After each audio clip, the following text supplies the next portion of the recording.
Santmat channel को subscribe करें, साथ ही घंटी को दबाकर ऑल नोटिफिकेशन सेलेक्ट करें।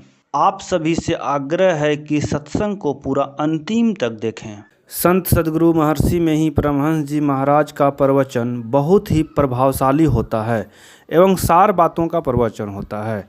आप लोग गुरु महाराज के प्रवचन को मन से सुने एवं अंतिम तक सुने एवं सत्संग का लाभ उठावें। मुझे उम्मीद है गुरु महाराज का प्रवचन सुनते सुनते आप लोगों में भक्ति भाव बहुत प्रबल होगा एवं बहुत लाभ होगा।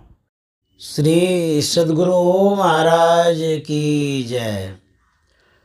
महर्षि में ही सत्संग सुधा सागर, प्रवचन नंबर 18। संत सद्गुरु महर्षि में ही परमहंस जी महाराज का यह प्रवचन सहरसा जिला अंतर्गत ग्राम धुरिया कलासन अब जिला मधेपुरा में दिनांक 2/5/1952 ईस्वी के सत्संग में हुआ था। नर्तन की उपादेयता। बंदों गुरुपद कंज, कृपा सिंधु नर रूप हरि, महामोह तम पुंज, जासु वचन रवि कर निकर। प्यारे महाशगन, मनुष्य योनि के शरीर से सबसे उत्तम काम यही हो सकता है कि अपने को संसार के बंधनों से छुड़ा लिया जाए। दूसरी योनि के शरीरों में यह काम नहीं हो सकता है। उनमें इसका ज्ञान भी नहीं हो पाता है कि संसार से अपने को किस लिए छुड़ाना चाहिए। किंतु मनुष्य शरीर में यह ज्ञान सोचने विचारने से, सत्संग से और विद्या अध्ययन करने से होता है। पशु में भी ऐसा नहीं है। पशु में भी ऐसा नहीं है। सब शरीरों में देव दुर्लभ मनुष्य शरीर हम लोगों को मिला है। केवल इसी शरीर से यत्न करके संसार सागर को पार किया जा सकता है। गोस्वामी तुलसीदास जी कृत रामचरित मानस में मर्यादा पुरुषोत्तम श्री राम का ऐसा उपदेश है। बड़े भाग मनुष्य तन पावा, सुर दुर्लभ सब ग्रंथ ही गावा, साधन धाम मोक्ष कर द्वारा, पाई न जहि परलोक संवारा, सो परत्र दुख पावई, सिर धुन धुन पछताई, काल ही कर्म ही ईश्वर ही, मिथ्या दोष लगाए, यही तन कर फल विषय न भाई, स्वर्ग स्वल्पयंत दुखदाई, नरतनु पाए विषय मन देही, पलटि सुधाते 60 विष लेही, ताही कबहूँ भल कहई न कोई, गुंजा ग्रही परस मन खोई, आकर 4,84,000 जो निभ्रमत यह जीव अविनाशी, फिरत सदा माया कर प्रेरा, काल कर्म स्वभाव गुण घेरा, कबहुक करी करुणा नर देही, देत ईस बिनु हेतु सनेही, नर तनु भव बारिधि कह बेरो, सनमुख मरुतयनुग्रह मेरो, करण धार सद्गुरु दृढ़ नावा, दुर्लभ साज सुलभ करि पावा, जो न तरई भव सागर, नर समाज यस पाय, सो कृत निंदक मंदमती, आत्महन गति जाय। इस सारे संसार को भवसागर कहा गया है। इसमें पंच विषयों का जल सर्वत्र उमड़ रहा है। देव, दानव, नर और किन्नर आदि सबके सब इसमें डूब रहे हैं। निद्रा और भय आदि इसके जीव जंतु सबको निगले जा रहे हैं। हिंसा, तरंग, तृष्णा, भंवर और ममता पंख में थपेरे खाते घूमते और फंसे रहकर सब के सब दुख भोग रहे हैं। अतएव इस संसार सागर को पार करने के लिए मनुष्य शरीरधारी जीव को अवश्य यत्न करना चाहिए। यह यत्न केवल मनुष्य शरीर में ही हो सकता है। मर्यादा पुरुषोत्तम श्री राम का उपदेश यह है कि इहलोक और स्वर्गादि लोकों में दुख परिणामी स्वल्प सुख है। यह दुख परिणामी स्वल्प सुख विषय सुख है।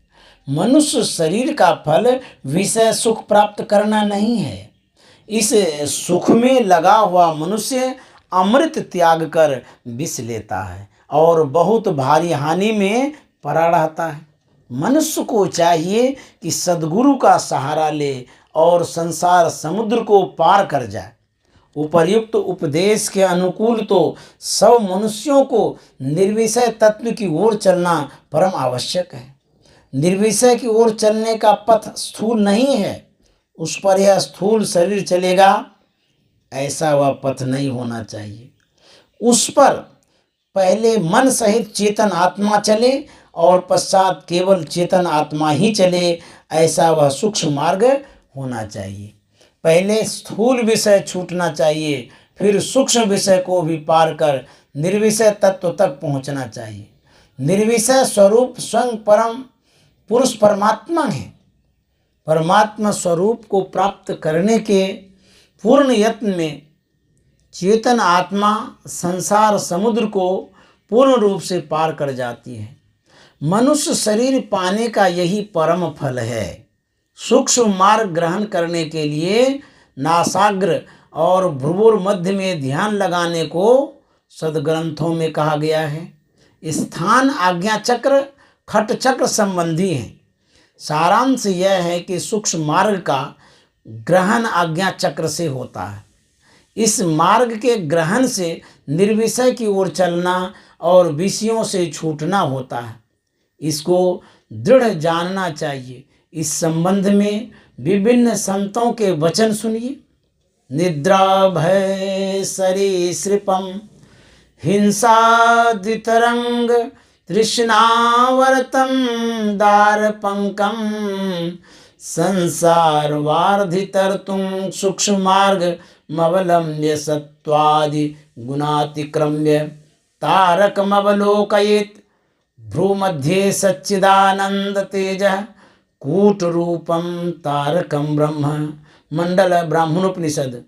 गुरुदेव बिन जीव की कल्पना ना मिटे, गुरुदेव बिन जीव का भला नहीं, गुरुदेव बिन जीव का तिमरना से नहीं, समुझ विचार ले मने माही, राह बारीक गुरुदेव ते पाइए, जन्म अनेक की अटक खोलें, कहे कबीर गुरुदेव पूरन मिले, जीव और शिव तब एक तोले। संत कबीर साहब।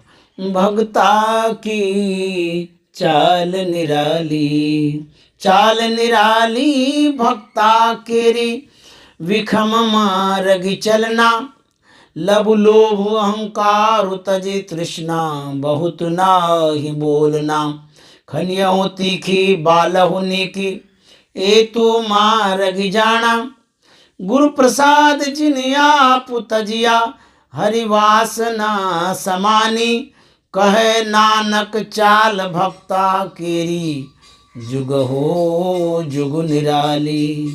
गुरु नानक साहब। मार्ग पथ या रास्ते को कहते हैं।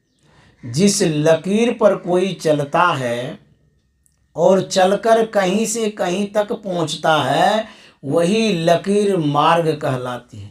उपर्युक्त तो सूक्ष्म मार्ग भी ऐसा ही है। इसका निचला छोर जो प्रथम धरा जा सकता है ज्योतिर्बिंदु है। यह इस छोर से आगे दूर तक तेजोमय ज्योति लकीर ज्योति पथ कहा गया है। प्रगति ज्योति ज्योतिमहि जाता, गुरु नानक साहब। हंसादिच्य पथेयंती, बुद्ध वचन धम्पद, धम्पद लोकवग्गो वचन 175। हंस सूर्य पथ पर जाते हैं। इससे आगे शब्द मार्ग है। सुरत शिष्य शब्दा गुरु मिल मार्ग जाना हो, तुलसी साहब। शब्द पथ पर चलते हुए जहाँ शब्द लय हो जाता है, अर्थात जहाँ शब्द पथ की समाप्ति हो जाती है, वहाँ सृष्टि प्रसार का अंत हो जाता है। परमात्मा स्वरूप की प्रत्यक्षता वहीं हो जाती है। संतों का ज्ञान और उनकी साधना यहाँ तक पहुँचाती है। यही अंत और परम पद है। बीजाक्षरम परम बिंदु नादं तस्योपरि स्थितं स्वशब्दं क्षाक्षरे क्षीणे निशब्दं परमं पदम। ध्यान बिंदुपनिषद। परम बिंदु ही बीजाक्षर है, उसके ऊपर नाद है। नाद जब अक्षर अविनाशी ब्रह्म में लय हो जाता है तो निशब्द परम पद है। श्री सद्गुरु महाराज की जय।